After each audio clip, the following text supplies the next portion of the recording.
ऐसी चीजें होने लगी हैं। अगर मैं एग्रीकल्चर सेक्टर की बात करूं तो हमारे यहां आजादी के बाद जो नियम कायदे बने उसमें किसानों को बिचौलियों के हाथों में छोड़ दिया गया था। किसान कहां फसल बेच सकता है, कहां नहीं बेच सकता है, इस तक के नियम बहुत सख्त थे। किसानों के साथ दशकों से हो रहे अन्याय को दूर करने की इच्छा शक्ति हमारी सरकार ने दिखाई है। एपीएमसी एक्ट में बदलाव के बाद अब किसानों को भी उनके अधिकार हासिल होंगे।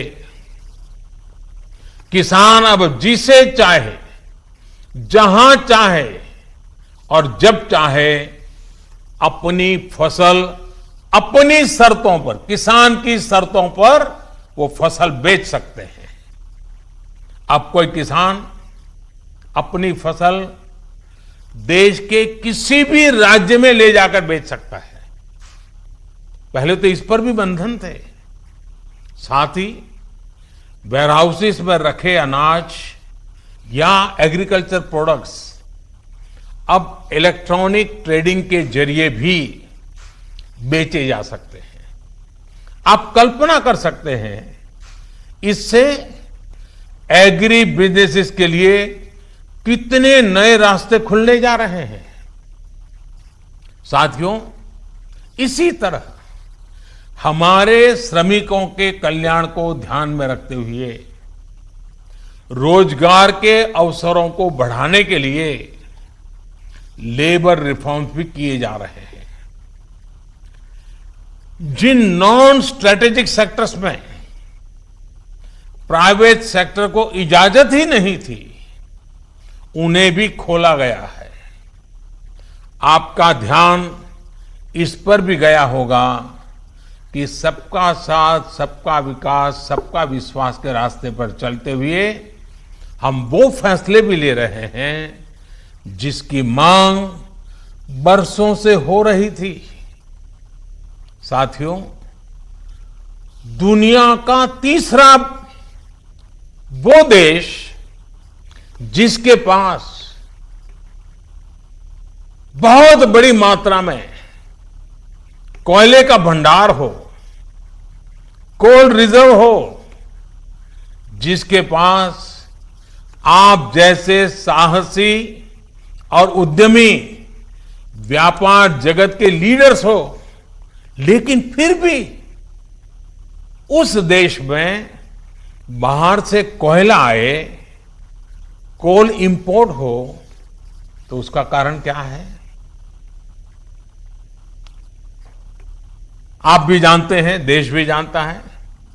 कभी सरकार रुकावट बनी रही, कभी नीतियां रुकावट बनी रही, लेकिन अब कोल सेक्टर को इन बंधनों से मुक्त करने का काम शुरू कर दिया गया है। अब कोल सेक्टर में कॉमर्शियल माइनिंग को परमिट कर दिया गया है। पार्सली एक्सप्लोर्ड ब्लॉक्स को भी अलॉटमेंट करने की परमिशन दी गई है। इसी तरह मिनरल माइनिंग में भी अब कंपनियां एक्सप्लोरेशन के साथ साथ माइनिंग का काम एक साथ कर सकती है। इन फैसलों के कितने दूरगामी परिणाम होने वाले हैं, ये इस सेक्टर से परिचित लोग अच्छी तरह जानते हैं। साथियों, सरकार जिस दिशा में बढ़ रही है, उससे हमारा माइनिंग सेक्टर हो, एनर्जी सेक्टर हो या रिसर्च और टेक्नोलॉजी हो, हर क्षेत्र में इंडस्ट्री को भी अवसर मिलेंगे और यूथ के लिए भी नई अपॉर्चुनिटीज खुलेगी। इस सबसे भी आगे बढ़कर अब देश के स्ट्रेटेजिक सेक्टर्स में भी प्राइवेट प्लेयर्स की भागीदारी एक रियलिटी बन रही है। आप चाहें स्पेस सेक्टर में निवेश करना चाहें, एटॉमिक एनर्जी में नई अपॉर्चुनिटीज को तलाशना चाहें, पॉसिबिलिटीज आपके लिए पूरी तरह से खुली हुई हैं। हर अवसर आपका इंतजार कर रहा है। साथियों, आप ये भली भांति जानते हैं कि एमएसएमई सेक्टर की लाखों यूनिट्स हमारे देश के लिए इकोनॉमिक इंजन की तरह हैं। इनका देश की जीडीपी में बहुत बड़ा कंट्रीब्यूशन है और ये कंट्रीब्यूशन करीब करीब 30% का है। एमएसएमईज की डेफिनेशन स्पष्ट करने की मांग लंबे समय से उद्योग जगत कर रहा था। अब वो उद्योग जगत की पूरी मार्ग भी पूरी हो चुकी है। इससे एमएसएमईज बिना किसी चिंता के ग्रो कर पाएंगे और उनको एमएसएमईज का स्टेटस बनाए रखने के लिए दूसरे रास्तों पर चलने की जरूरत नहीं रहेगी।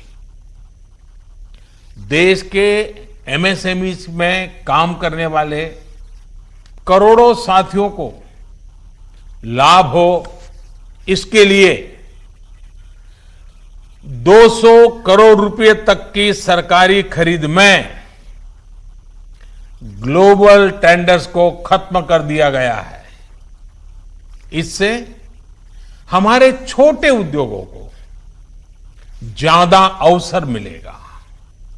एक तरह से आत्मनिर्भर भारत पैकेज एमएसएमई सेक्टर के इंजन के लिए फ्यूल का काम करने वाला है। साथियों, ये जो फैसले हैं उनकी रिलेवेंस समझने के लिए आज की ग्लोबल सिचुएशंस को देखना और उसे समझना भी बहुत